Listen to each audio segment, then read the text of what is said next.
बिस्मिल्लाहिर्रहमानिर्रहीम। एक दफ़ा का जिक्र है कि हज़रत ईसा अलैहिस्सलाम अपने साथियों के साथ कहीं चल रहे थे। इतने में आपके साथियों ने कहा, ए ईसा इब्ने मरियम, क्या आपका अल्लाह आसमान से खाना उतार सकता है? तो ये सुनकर अल्लाह के नबी हज़रत ईसा अलैहिस्सलाम ने फरमाया कि ए लोगों, अगर तुम मोमिन हो तो अल्लाह से डरो।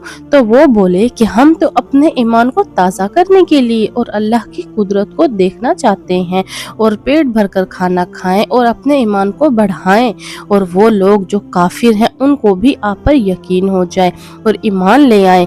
तो ये सुनकर आप अलैहिस्सलाम ने हाथ उठाए और दुआ की कि ए अल्लाह, हमारे लिए आसमान से दस्तरखान उतार ताकि हमारे और आने वाले लोगों के लिए ये निशानी ईद बन जाए।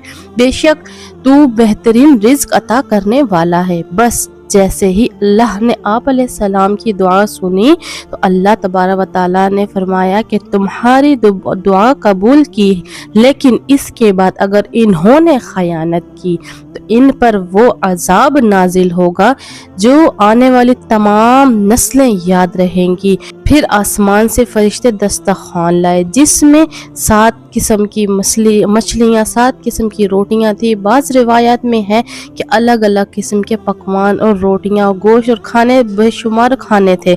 बस जैसे ही इन साथियों ने इस नूरानी दस्तरखान और रोटी को देखा तो उनमें से एक बोला, जो अपनी कौम का सरदार था, वो कहने लगा कि ए रूह अल्लाह, क्या ये दस्तरखान दुनिया का है? ये दस्तरखान दुनिया के खानों में से है या आसमान के? तो अल्लाह के नबी ने फरमाया कि ये दस्तरखान ना दुनिया से है ना आसमान के खाने से है, बल्कि तुम्हारे रब ने इसे अभी अभी ईजाद किया है, तुम्हारे लिए उतारा है। फिर आप अलैहिस्सलाम ने फरमाया कि खूब पेट भर के खाओ और इसमें खयानत ना करना और ना ही कल के लिए ज़ख़ीरा करना, वरना अल्लाह का अजाब होगा। लेकिन अफसोस, वो लोग इसमें खयानत भी करते हैं और कल के लिए थोड़ा थोड़ा बचाते हैं, छुपा लेते हैं।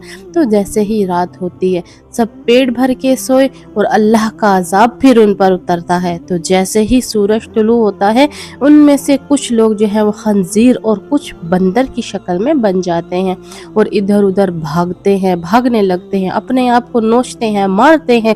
अल्लाह के नबी हज़रत ईसा अलैहिस्सलाम ने जब ये देखा तो उनके लिए दुआ की, तो अल्लाह से उन सब के लिए दुआ की तो वो नाफरमान तीसरे दिन ही मर गए। बेशक अल्लाह के नाफरमान का यही हशर होता है। ए अल्लाह, हम सबको अपने फरमाबरदार बंदों में शामिल कर, आमीन। कमेंट में माशाअल्लाह या आमीन और जज़ाकल्लाह लिखना ना भूलिएगा। और इस तरह की मेरी वीडियोस देखने के लिए प्लीज़ लाइक, शेयर, सब्सक्राइब